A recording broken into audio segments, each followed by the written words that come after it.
ಗುಡಿಬಂಡೆ ಪಟ್ಟಣದಲ್ಲಿ ನಿರ್ಮಿಸಿರುವ ಉದ್ಯಾನಗಳು ನಿರ್ವಹಣೆ ಇಲ್ಲದೆ ಪಾಳು ಬಿದ್ದಿವೆ. ಉದ್ಯಾನಗಳ ಒಳಗೆ ಮರಗಳು ಬೆಳೆದಿದ್ದು ಸಮಯಕ್ಕೆ ಸರಿಯಾಗಿ ಕಡಿತ ಮಾಡದೆ ವಿದ್ಯುತ್ ತಂತಿಗಳಿಗೆ ಸುತ್ತಿಕೊಂಡಿವೆ. ಇದರಿಂದ ಯಾವುದೇ ಸಮಯದಲ್ಲಾದರೂ ವಿದ್ಯುತ್ ತಂತಿಗಳು ತುಂಡಾಗಿ ಬೀಳುವ ಸಾಧ್ಯತೆ ಇದ್ದು, ಇದು ಸಾರ್ವಜನಿಕರ ಜೀವಕ್ಕೆ ಅಪಾಯ ಉಂಟು ಮಾಡುವ ಸ್ಥಿತಿಯಲ್ಲಿದೆ. ಈ ಕುರಿತು ಪಟ್ಟಣ ಪಂಚಾಯಿತಿ ಹಾಗೂ ಬೆಸ್ಕಾಂ ಇಲಾಖೆಯವರು ಅಗತ್ಯ ಕ್ರಮ ಕೈಗೊಳ್ಳದಿರುವುದರಿಂದ ಸಾರ್ವಜನಿಕರು ಆತಂಕಗೊಳ್ಳುವಂತಾಗಿದೆ. ಉದ್ಯಾನಗಳ ಸ್ವಚ್ಛತೆ ಸ್ಥಿತಿ ಹೇಳತೀರದಾಗಿದೆ. ಕಸ, ಮದ್ಯದ ಬಾಟಲಿಗಳು, ಅಶುದ್ಧ ವಾತಾವರಣದಿಂದ ಸಾರ್ವಜನಿಕರಿಗೆ ಪ್ರವೇಶಿಸಲು ಅಸಹ್ಯ ಹುಟ್ಟಿಸುತ್ತಿದೆ.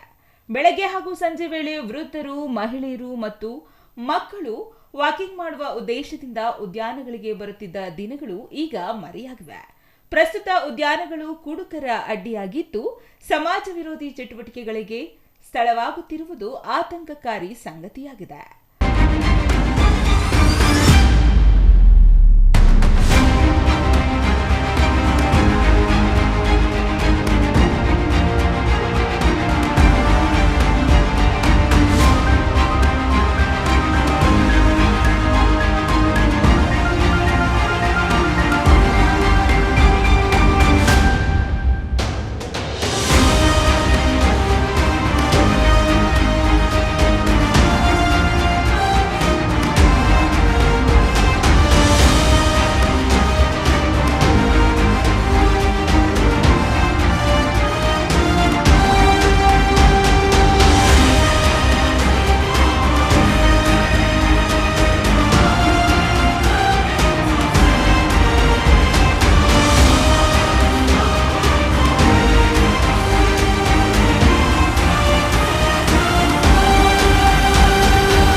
ಉದ್ಯಾನಗಳನ್ನ ಸಮರ್ಪಕವಾಗಿ ನಿರ್ವಹಣೆ ಮಾಡಿದ್ದರೆ ನಾಗರಿಕವಾಗುತ್ತಿತ್ತು. ಆದರೆ ಅದು ಪಟ್ಟಣ ಪಂಚಾಯಿತಿಯಿಂದ ಸಾಧ್ಯವಾಗಿಲ್ಲ.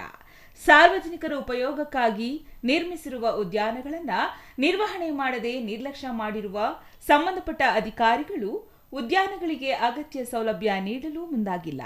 ಅಭಿವೃದ್ಧಿ ಎಂಬ ಹೆಸರಿನಲ್ಲಿ ಕೋಟಿ ಕೋಟಿ ರೂಪಾಯಿ ವೆಚ್ಚ ಮಾಡಿದ ನಂತರ ಅವುಗಳ ನಿರ್ವಹಣೆಗೆ ಕಾಳಜಿ ವಹಿಸದೆ ಬಿಡುವುದು ಸರ್ಕಾರದ ಆಡಳಿತದ ವೈಫಲ್ಯವನ್ನ ಎತ್ತಿ ತೋರಿಸುತ್ತಿದೆ. ಪಟ್ಟಣ ಪಂಚಾಯಿತಿ ಹಾಗೂ ಸಂಬಂಧಿಸಿದ ಇಲಾಖೆ ಅಧಿಕಾರಿಗಳು ಕೂಡಲೇ ಇತ್ತ ಗಮನ ಹರಿಸಿ ಉದ್ಯಾನಗಳ ಸ್ವಚ್ಛತೆ, ಸಮರ್ಪಕ ನಿರ್ವಹಣೆ, ಮರಗಳ ಕಡಿತ ಮುಂತಾದ ವಿಚಾರಗಳ ಬಗ್ಗೆ ಕ್ರಮ ವಹಿಸಬೇಕಾಗಿದೆ. ಇಲ್ಲವಾದರೆ ಮುಂದಿನ ದಿನಗಳಲ್ಲಿ ಆಗುವ ಯಾವುದೇ ಅನಾಹುತಗಳಿಗೆ ಅಧಿಕಾರಿಗಳೇ ಹೊಣೆಯಾಗಲಿದ್ದಾರೆ ಎಂದು ನಾಗರಿಕರು ಆಕ್ರೋಶ ವ್ಯಕ್ತಪಡಿಸಿದ್ದಾರೆ. Satish Babu, CTV news, Gudibande.